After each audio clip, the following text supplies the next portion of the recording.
Hello and welcome to AleksTabletops MTG Quick Study episode 26. My name is Alex and let's start our 26th match.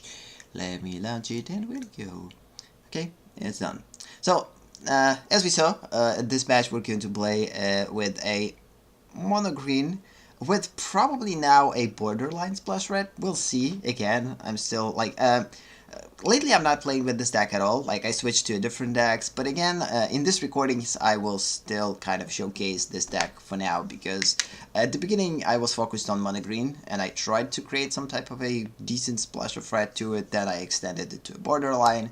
So again, this is going to be an interesting one, and I completely disregarded the fact, like I don't remember what player we played against in the previous match. I didn't acknowledge the nickname in a previous match, so sometimes happens again. If matches are quick, you don't have time to revisit all things that you probably should. So, RPG playing versus Holy Toast, interesting nickname. Again, we're playing with mono green with the border, or with the splash of red for now. I don't know if we have borderline splash of red here, but let's consider it a just splash of red. So mono green versus probably mono blue for now. We don't know, like maybe opponent has multiple colors. I decided for some reason to reveal my red. I don't know, that was probably a mistake to do so. Usually I'm not revealing my red or my splash color until I will get a card that will be able to utilize. Or unless I don't have anything else to put in play and we need to put land in play. So, while game is slowly progressing, we kind of have troubles with overall hand, so, like, yeah, we get, like, a lot of big cards right from the beginning, didn't have any early plays, which was unfortunate, but hopefully we'll be able to get somewhere. So yeah, while game is progressing, quick reminder that MTG Quick Study is a series of one-match episodes that focuses on learning from my own matches by rewatching and trying to analyze them, so, which is something that I will try to do.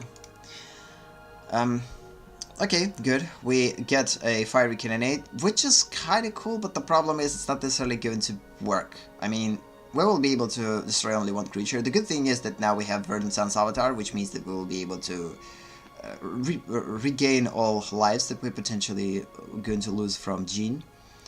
Because, again, we don't have anything that could block flyers at this point, except Multani, which we're not able to play yet. We need one land additional for that.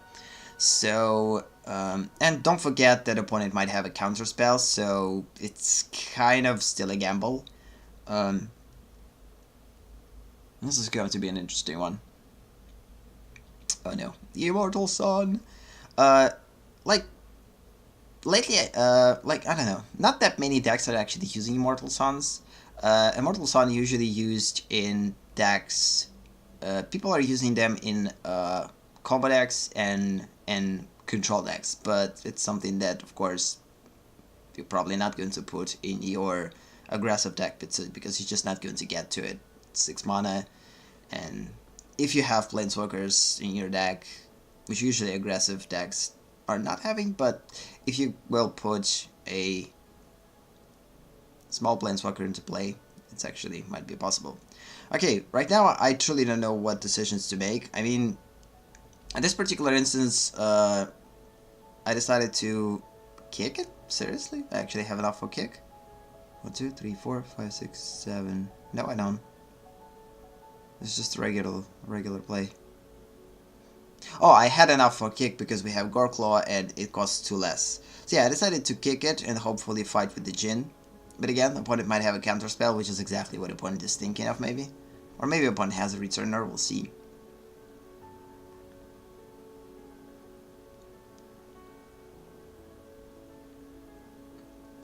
Okay, yeah, opponent allows that, but again, opponent still might be able to return Jean after we will declare the fighting. I guess this is exactly what happens.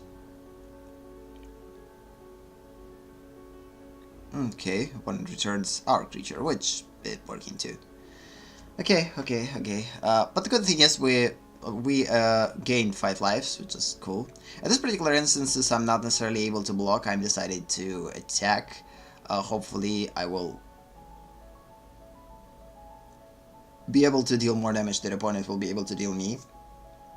And again, we need one stupid lens to put Multani in play and fight against Jean. This is one of the things that I actually need for 2 turns in a row already. But we're not getting lens yet. I would consider that this game I got mana screwed. I don't know. This is sometimes it's not the case when you have like 5 lands. Usually it's more than enough for you. But there are stages of the game where at the beginning you're getting lands and everything is fine. But then at some point you can get mana screwed depending on your maximum mana. So if your maximum mana is basically like usually what you need is 6, and you don't have this 6th land, this is the place for you to starve and get mana screwed basically. This is something that sometimes just basically happens. Okay, this is pretty bad. The good thing is that we have a lot of cards in play, but what the heck. Yeah, this particular instance, I guess I might make mistakes, so ideally right here we need to play Verdant Sun's Avatar to regain back lives that we lost. And I actually might make a mistake, but what I'm scared of if opponent has a counter spell, because if opponent has a counter spell, we're done. If opponent doesn't have a counter spell, we still have a chance. Also, one of the ways how we could do is play Vivian Raid, and basically kill one of the creatures, or no, probably, yeah, with flying, like 6/5 Jean. We could replay Allosaurus, but again, I believe at this point Verdant Sun's Avatar is the best choice, and I'm definitely leaning towards this choice, but still kind of thinking though. Yeah. And again, one of the reasons why revisiting those matches is usually a good idea, because again, at the time that I played, I thought about certain decisions the way that I thought them at that time, so my knowledge at that time didn't necessarily was equal to the knowledge that I have now. So sometimes rewatching those matches could be a good thing, but I still believe that we're going to lose this one, probably even like now. 6, 7, 8, 9, 10. So if opponent is going to return Verdant Sun's Avatar, we're done.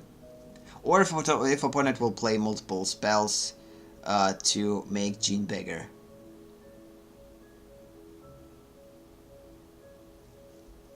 So we'll be able to survive for only 1 turn.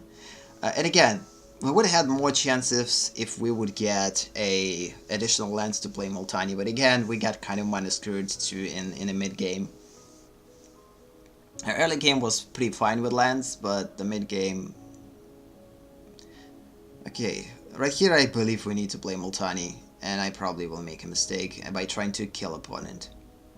And it wasn't being, it's not going to be enough. Like ideally right here, like if I'm going to put 7+7 on certain creature and attack with all of them, I probably will kill opponent. Opponent doesn't have enough to block. But this is the place where I might made a mistake and instead will play Multani, and instead of going into attack I will actually play defense, and this is the place for me to lose. So again, +7, it should be enough to kill opponent. Maybe I miscalculated things, or because opponent had my kind of counter spell. By the way, one of the things that counter target non-creature spells. Yeah, I remember the game. The thing about this game was if I would play Multani, I would be able to survive. But I tried to play offense instead of defense, and because of this, I basically get unlucky by the fact that opponent had a non-creature spell counter. And for me, it was basically the thing that basically killed me. If I would play Multani, and opponent wouldn't be able to counter it, and we would be able to probably block. But no, it wouldn't have helped anyway. We have 2 lives. Either way, that was a good game. I mean, it was a close one. I mean, we actually had a chance if opponent didn't have a counter non-target creature spell, so non-creature spell. So yeah, that was a close one. Sometimes these close ones are happening, and it's a good thing. I mean, you will learn a lot from those type of games, which is pretty cool, which is the whole point of rewatching those things. So yeah, I guess this sums up this episode. Again, thank you for watching. If you like this video, give it a boost. If you want more, subscribe and set the bell note. Visit AleksTabletops on Twitch to be a part of MTG Study live sessions. Have a nice day or night, and see you in the next episode. Bye.